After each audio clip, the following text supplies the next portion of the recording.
Уважаемые дамы и господа, сегодня мы разоблачить и сокрушить опасную, абсурдную и разрушительную идеологию Ирины Фарион, которая превращает язык из инструмента общения в оружие разделения.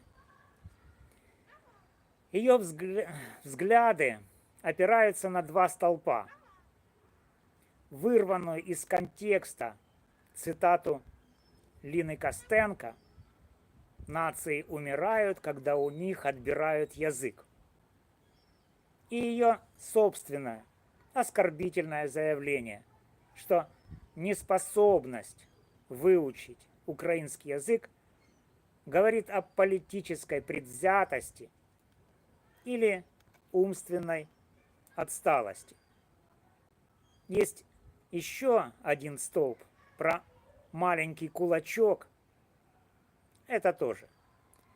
Так вот, эти идеи не просто ошибочны, они токсичны. Они сеют ненависть, раскол и нетерпимость. Мы, друзья, применим их к еврейской нации, которая веками использует два языка – идиш и иврит. И покажем, каким нелепым, абсурдным и опасным выводом они приводят. А затем я обращусь к президенту Украины Владимиру Зеленскому. Постучу, так сказать, ему в сердце, ему в голову. Постучу в сердце и в голову человеку еврейской национальности, президенту Украины, с призывом остановить этот языковый шовинизм. Это будет захватывающее путешествие, минут на 20. Готовы? Вперед! В бой с догматизмом. Ирина Фарион утверждает, что нация умирает, когда теряет язык. Это звучит красиво, поэтично, почти как строчка из эпоса. Но давайте разберемся, правда ли это универсальная истина, и что это значит для нации, у которой не один, а два языка, как у еврейского народа. У евреев есть иврит, язык Торы, пророков, священных текстов, возрожденный в XIX веке Элиэзером бен Ихудой, как основа современной государственности Израиля. Есть идиш, язык повседневной жизни, литературы, театра, песен, который веками был душой еврейских общин Восточной Европы. Если следовать логике Фарион, один из этих языков должен быть правильным, а другой – угрозой нации. Но какой? Кто решает? Может, Ирина Фарион из своего кабинета во Львове? Серьезно, дамы и господа, кто даст ей право решать? Иврит – это язык Библии, язык, на котором Давид писал псалмы, язык, который сегодня объединяет миллионы израильтян в школах, армии, судах. Но идиш Это язык Шалом Алейхима, чьи рассказы о Тивье-молочнике стали мировой классикой. Это язык Исаака Башевиса Зингера, который получил Нобелевскую премию за романы на идише.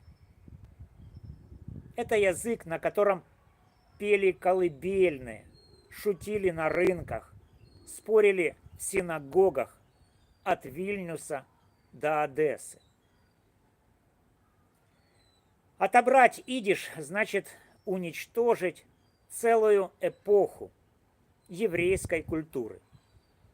Это как сжечь половину библиотеки, вырвать сердце из тела. А отобрать иврит значит отрезать еврейский народ от его древних корней, от Торы, от современной государственности. Это как разрушить фундамент дома. Вспомним еврейскую общину в Польше до Второй мировой войны. Миллионы евреев говорили на идише, языке газет, школов, театров. Еврейская нация доказала, что два языка могут сосуществовать, дополняя друг друга. Иврит – это связь с прошлым и настоящим. Идиш – это душа диаспоры. Зачем делить их на правильное и неправильное?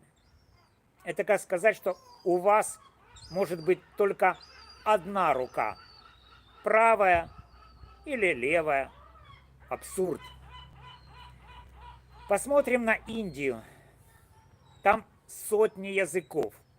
Хинди, бенгали, тамильский, телугу. Индийцы не выбирают один правильный язык. Они гордятся своим многоязычием. И это не разрушает их нацию, а делает ее богаче. Или Швейцария. 4 языка. Немецкий, французский, итальянский, романский. Швейцарцы не умирают как нация, потому что говорят на разных языках. Напротив, они процветают. Фарион же хочет навязать нам бинарную логику. Один язык, одна нация. Это не защита нации. Это ее обеднение. И это был первый удар по ее догматизму. Теперь ко второму тезису Фарион. Обращаясь к регионалам, она заявляла в Раде: если ты не выучил украинский язык, ты либо политически предвзят, либо умственно отстал. Давайте теперь применим это к еврейской нации. Представьте хасида из Бруклина, который говорит на идише, читает Тору, живет по законам своей общины, но не владеет ивритом. По Фарион он либо предвзят, против чего? Против Израиля? Против сионизма? Или он умственно отстал? Серьезно? Человек, который сохраняет язык своих предков, язык, на котором пели колыбельные его бабушки, он что, глупец? Или предатель? Как думаете, господа, это нормально называть такого человека идиотом? А теперь возьмем израильтянина, скажем, инженера из Хайфы, который говорит на иврите, был в армии, растит детей в Израиле, но не знает идиша. Он тоже предвзят. Против чего? Против еврейской диаспоры? Или он тоже умственно отстал? Это что, теперь хасида из Бруклина и инженера из Хайфы записать в предатели или идиоты? Это не аргумент. Это хамство. Это оскорбление миллионов людей, которые сохраняют свою идентичность, даже если не говорят на правильном языке, по версии Фарион. Вспомним Эли Визеля, нобелевского лауреата, пережившего Холокост. Он писал свои книги на французском, а не на идише или иврите. По Фарион он что, предвзят или умственно отстал? А Альберт Эйнштейн, который говорил на немецком и английском, но не на идише или иврите, он тоже глупец? А миллионы евреев в Америке, которые говорят на английском, но сохраняют еврейскую идентичность через синагоги, праздники, культуру, они тоже неправильные? Фарион игнорирует реальность. Знание языка зависит от среды, образования, обстоятельств.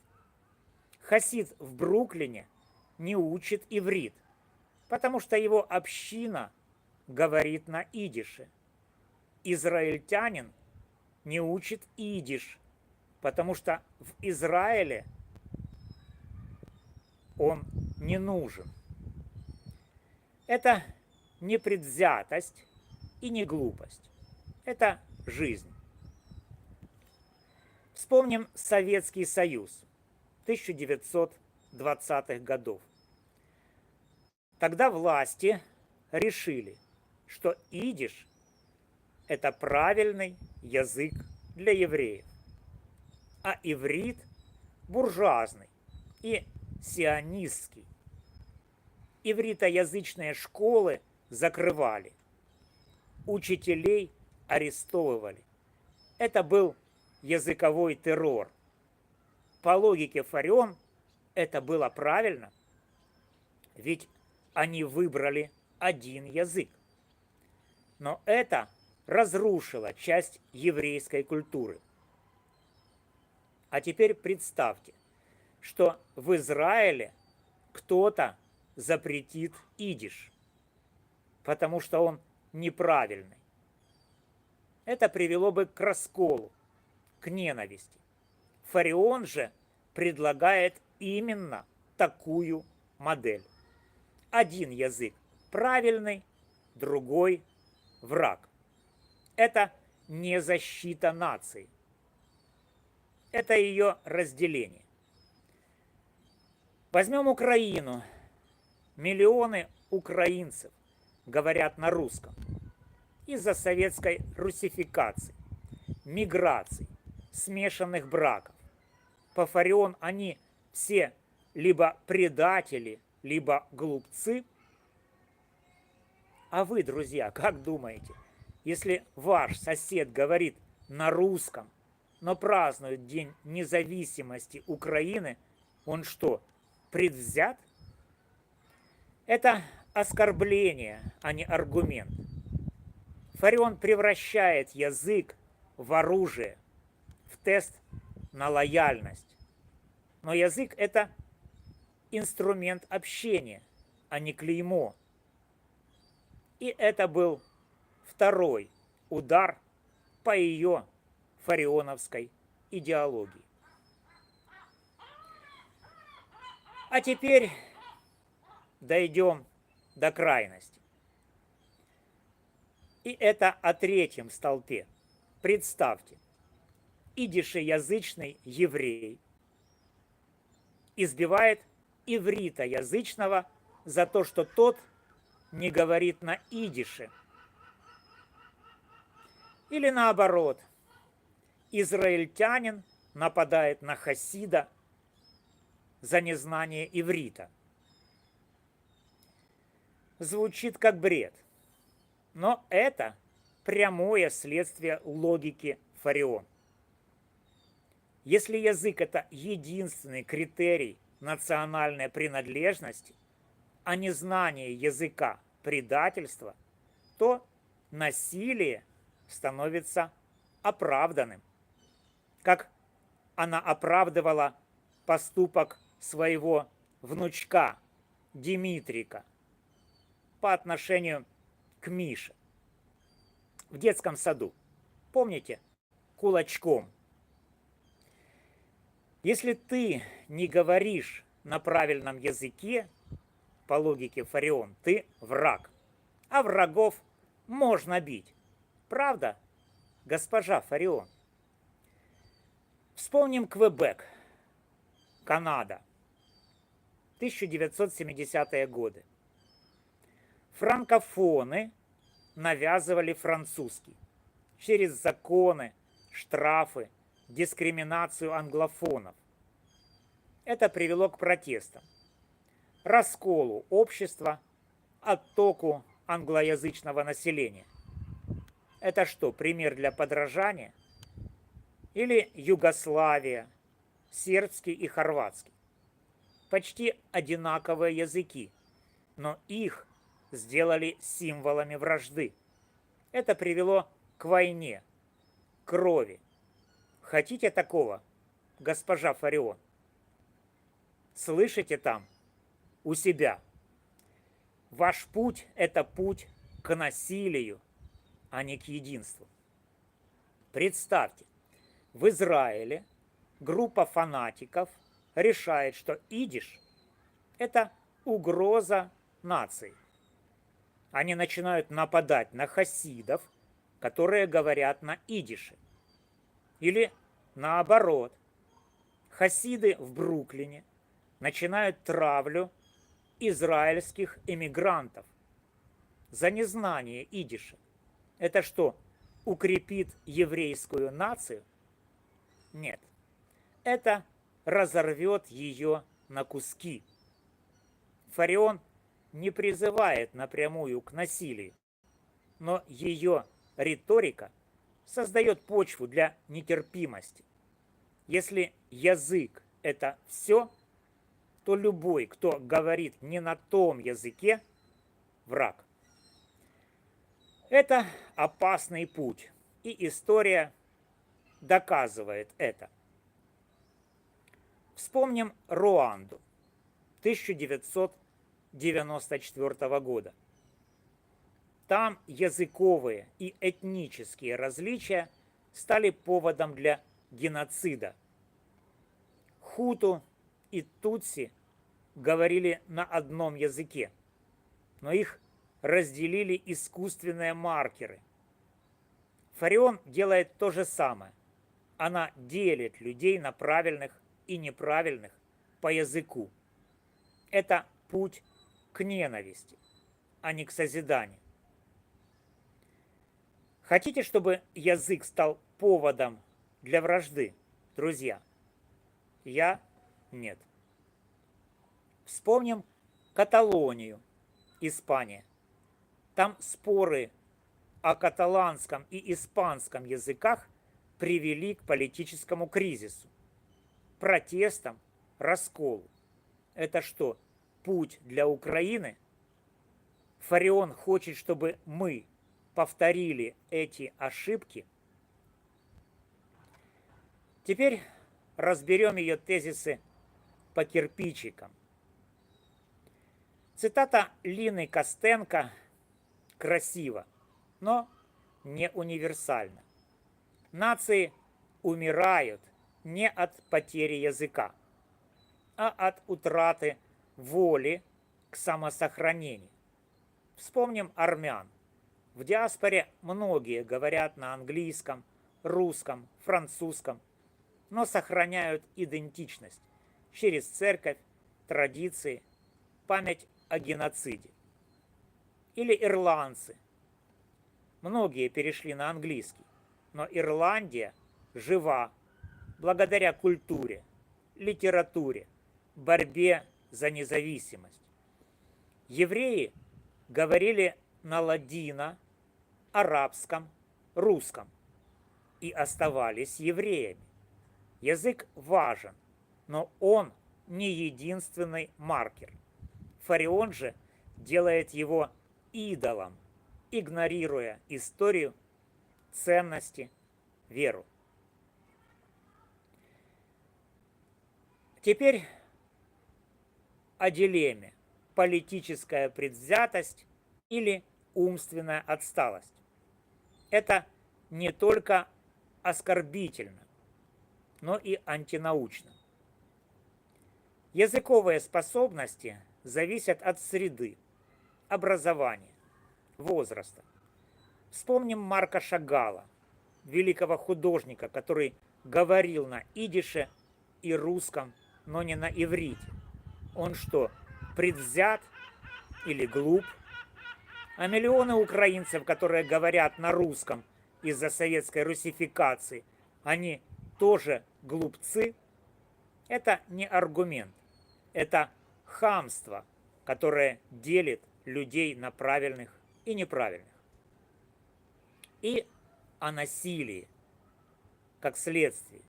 Риторика Фарион создает почву для нетерпимости. Если язык – единственный критерий, то любой, кто говорит не на том языке, враг. Вспомним Бельгию. Там языковые споры между фламандцами и валлонами привели к политическому кризису. Хотите, чтобы язык стал поводом для раскола? Фарион подталкивает к этому. А теперь, друзья, я обращаюсь к господину президенту Владимиру Зеленскому. Владимир Александрович, вы человек еврейской национальности, лидер Украины, страны, которая сегодня борется за свою свободу и единство. Вы знаете, что значит быть частью нации с богатой и сложной историей. Нации, которая веками сохраняла свою идентичность через идиш, иврит, другие языки, через культуру, веру, память.